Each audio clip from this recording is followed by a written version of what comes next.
my adoring kingdom. It is I, Bad Girl, as Cleo Denial from Monster High. I'll be doing 2 rants this week because I don't feel like I do enough rants as of late. First up, we are going to talk about blaming the victim. Now, there are many cases of this, but the specific one I want to touch on is blaming the rape victim. What brought this about? I'll tell you exactly what brought this about. Here in New Orleans, or should I say New Orleans, there is a wonderful place called the New Orleans Country Club. There are 2 parts to the New Orleans Country Club, the restaurant and bar of the front, and Oasis of the back. The Oasis is an outdoor pool fenced in all around with fancy trees and bushes, as well as a hot tub, tiki bar, sauna, and showers. And what made it most wonderful is that it was clothing optional. You could be butt-ass naked if you so desired. You can get all over tan, and it was wonderful. I myself have been there a dozen times, and it is one of my favorite places to go. However, this all began to change as of July of this year, 2014. You see, on this dreadful day, a woman was roofed and was raped by 3 separate men. First by the men who roofed her, and then 2 entirely different men that just found her. Now, my question is, where the fuck was security?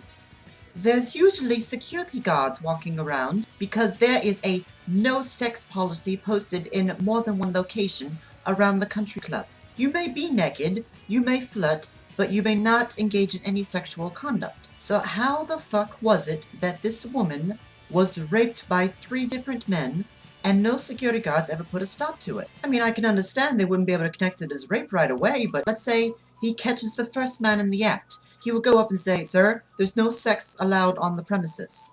And then probably by that moment he would notice that the woman is not responding, that she's not getting up, that she's obviously unconscious. And it would be at that moment that the security guard would hopefully interrogating the man and bringing the woman to a safe place. Why did none of this take place?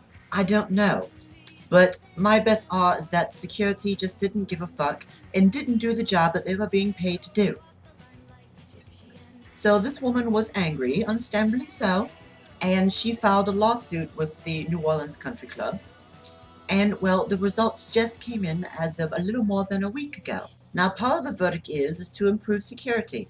I certainly hope that means they fired the lazy bums that were working that day and have since hired some new and better security guards that will do their fucking job. However, there was another stipulation enforced by the New Orleans government, and that was that the New Orleans Country Club had to cease with their clothing optional policy. The Country Club of New Orleans is now clothing required, both bottom and top. This caused an outrage through all the members of New Orleans Country Club, including the victim, because this is a situation where the victim is being blamed. This is not what she wanted. She liked that the New Orleans Country Club was clothing optional. She enjoyed being naked. She did not enjoy being raped. So pretty much the New Orleans government is saying if she was not naked and asking for it, then she would not have been raped. And that is one of the worst cases of blaming the victim I have ever seen. Because the New Orleans government are blaming the victim and being outright assholes, thousands of New Orleans residents now must suffer. Me? I'm not going back to the New Orleans Country Club because now it's pointless. My apartment complex has a pool. I can just go there. It is now no different from the New Orleans Country Club. The country club being clothing optional was the hook. That's what made people want to be there and be a member and visit frequently.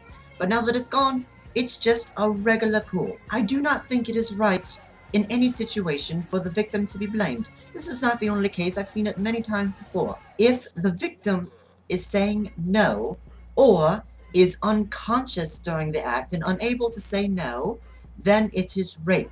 Simple as that. Now, on the other end of the vortex, who exploit the cry of rape. They cry rape because they regret fucking the person they fucked with. If both parties consent to doing it, it is sex, not rape. I don't fucking care if you are both drunk. You both made the decision to get drunk, And yes, when you're intoxicated, your judgment is impaired, but at least for me, common sense is not thrown out of the window completely. Even if I was drunk, I would have the decency and sense to say no if I did not find the person coming on to me appealing. So do not exploit it. Do not use the word rape as a method of getting you out of trouble, because that's not what it is.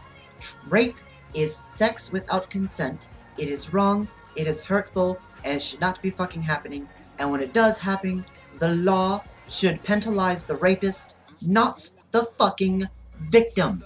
As for the country club, I am personally hoping with all my heart that after they've lost so much business, they bring it to the government's attention again, and some kind of negotiation can be reached, and their clothing optional policy is reinforced before next summer. This has been Bad Girls Rants. Salute! Bad to the bone.